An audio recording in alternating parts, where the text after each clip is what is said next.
करत रमा एकादशी सुख संपत्ति मिलाए, हरि कृपा से हरि धाम जीव गति पाए।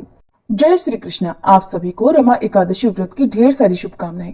रमा एकादशी का व्रत और कथा श्रद्धालुओं के लिए विशेष महत्वपूर्ण है। माना जाता है कि इस दिन के व्रत को विधि पूर्वक रखने से व्यक्ति के सभी पापों का नाश होता है और उनके घर में सुख समृद्धि का भंडार भरता है। उनके घर में माँ लक्ष्मी जी का स्थायी वास होता है और ऐसे भक्तों को अंत में विष्णु लोक की प्राप्ति होती है। इस दिन भगवान विष्णु और माता लक्ष्मी जी की पूजा करने से भक्तों के सभी कष्टों का अंत होता है, भक्तों को अपार सुख की प्राप्ति होती है। और ये व्रत खास तौर पर उन सभी भक्तों के लिए महत्वपूर्ण है जो जीवन के कठिन समय में भगवान की शरण में आकर उनके आशीर्वाद की आकांक्षा रखते हैं।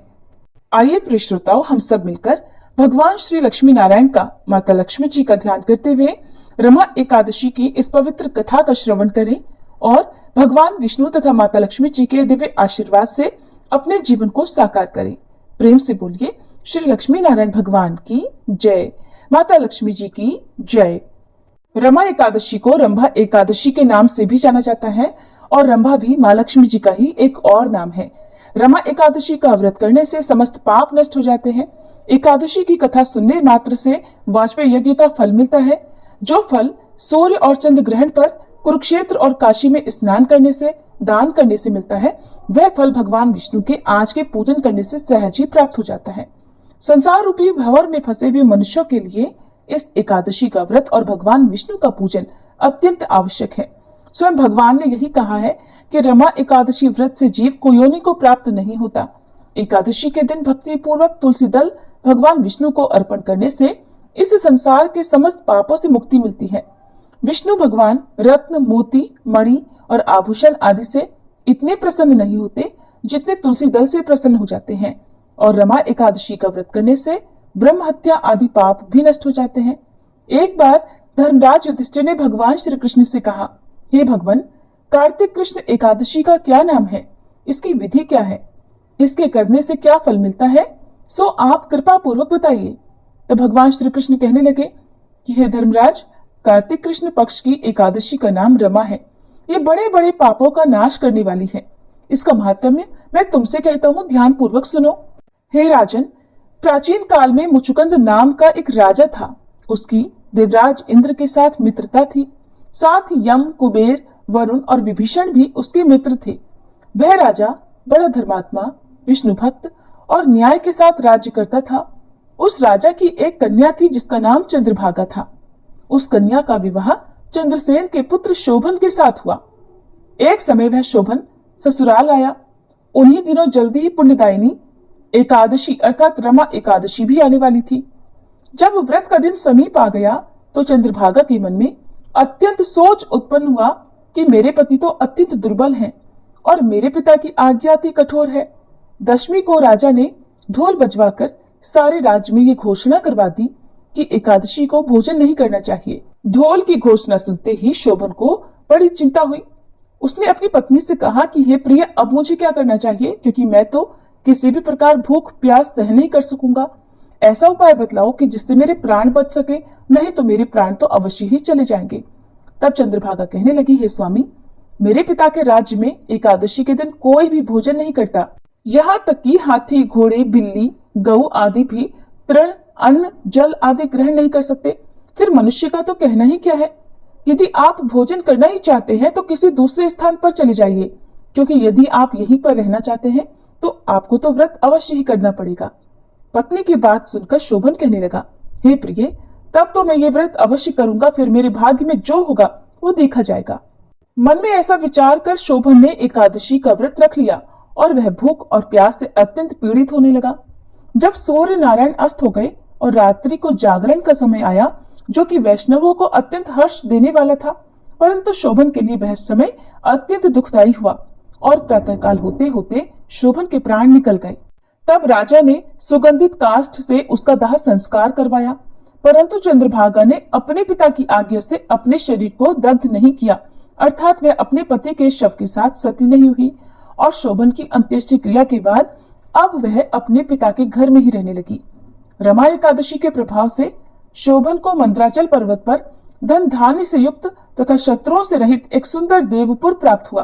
वह अत्यंत सुंदर रत्न और वैदूर्य मणि जटित स्वर्ण के खंभों पर निर्मित अनेक प्रकार की स्फटिक मणियों से सुशोभित भवन में बहुमूल्य वस्त्राभूषणों और छत्र चवर आदि से विभूषित गंधर्व और अप्सराओं से युक्त सिंहासन पर आरूढ़ ऐसा लगता था मानो दूसरा इंद्र ही विराजमान हो।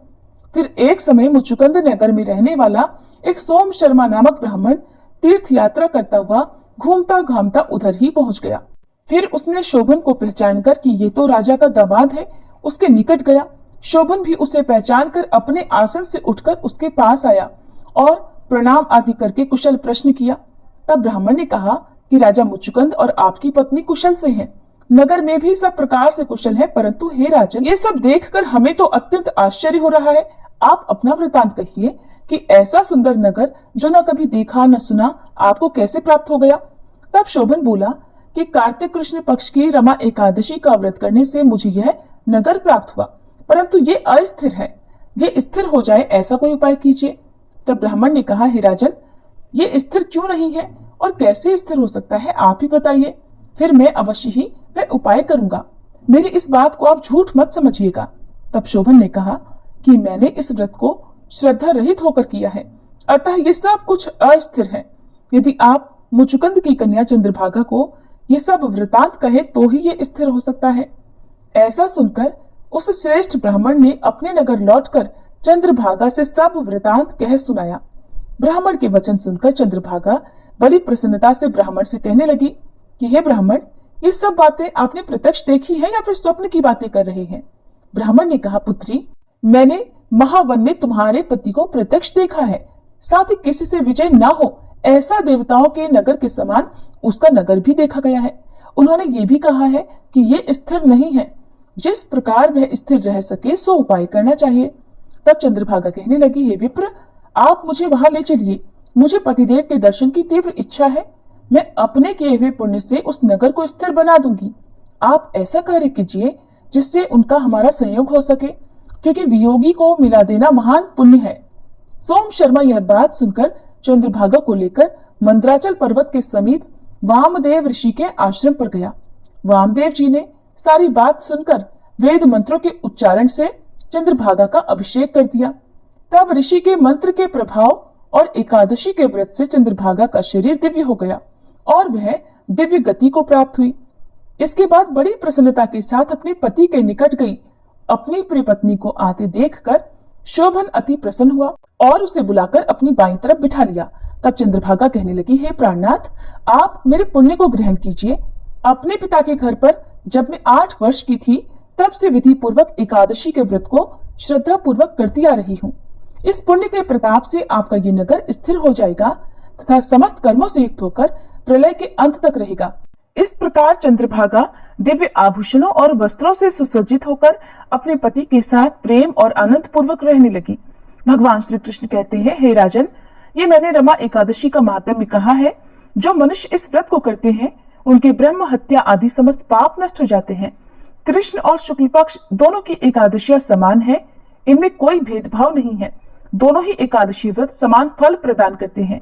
जो मनुष्य इस महात्म्य को श्रद्धा पूर्वक पढ़ते अथवा सुनते हैं वे भी समस्त पापों से छूटकर अंत में विष्णु लोक को प्राप्त होते हैं। हरे कृष्णा। एकादशी की कथा समाप्त हुई। आप सुनिए एकादशी माता की आरती। ओम जय एकादशी माता मैया, जय एकादशी माता।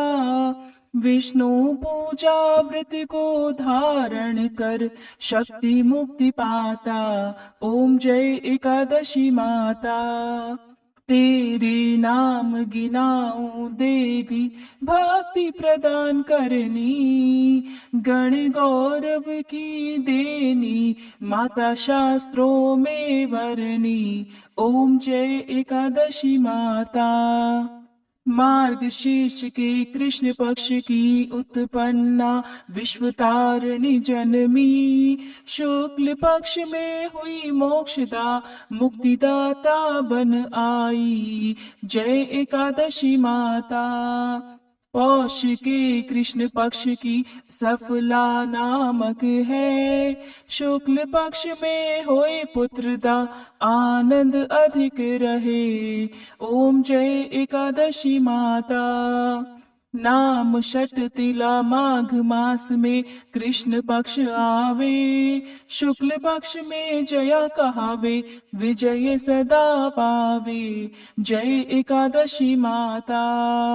विजया फागुन कृष्ण पक्ष में शुक्ला आमल की। पाप मोचनी कृष्ण पक्ष में चैत्र महाबली की। ओम जय एकादशी माता। चैत्र शुक्ल में नाम कामदा धन देने वाली। नाम बरूथनी कृष्ण पक्ष में वैशाख महावाली। ओम जय एकादशी माता। शुक्ल पक्ष में होए मोहनी अपराजेष्ठ कृष्ण पक्षी। नाम निर्जला सब सुख करनी शुक्ल पक्ष रखी। जय एकादशी माता। योगिनी नाम आषाढ़ में जानो कृष्ण पक्ष करनी। देव शयनी नाम कहायो शुक्ल पक्ष धरनी। जय एकादशी माता। कामिका श्रावण मास में आवे कृष्ण पक्ष कहिए। श्रावण शुक्ला होए पवित्रा आनंद से रहिए। जय एकादशी माता। अजा भाद्रपद कृष्ण पक्ष की परिवर्तनी शुक्ला। इंद्र आश्विन कृष्ण पक्ष में वृत से भव सागर निकला। जय एकादशी माता। पापांकुश है शुक्ल पक्ष में आप हरन हारी। रमा कार्तिक में आवे सुखदायक भारी। ओम जय एकादशी माता। देवोत्थानी शुक्ल पक्ष की दुख नाशक मैया। पावन मास में करो विनती पार करो नैया। ओम जय एकादशी माता। परमा कृष्ण पक्ष में होती जन मंगल करनी। शुक्ल पक्ष में होए पद्मनी दुख दारिद्र हरनी। ओम जय एकादशी माता। जो कोई आरती एकादशी की भक्ति सहित गावे। जन गुर्दिता स्वर्ग का वासा निश्चय वह पावे। ओम जय एकादशी माता। मैया जय एकादशी माता। ओम जय एकादशी माता।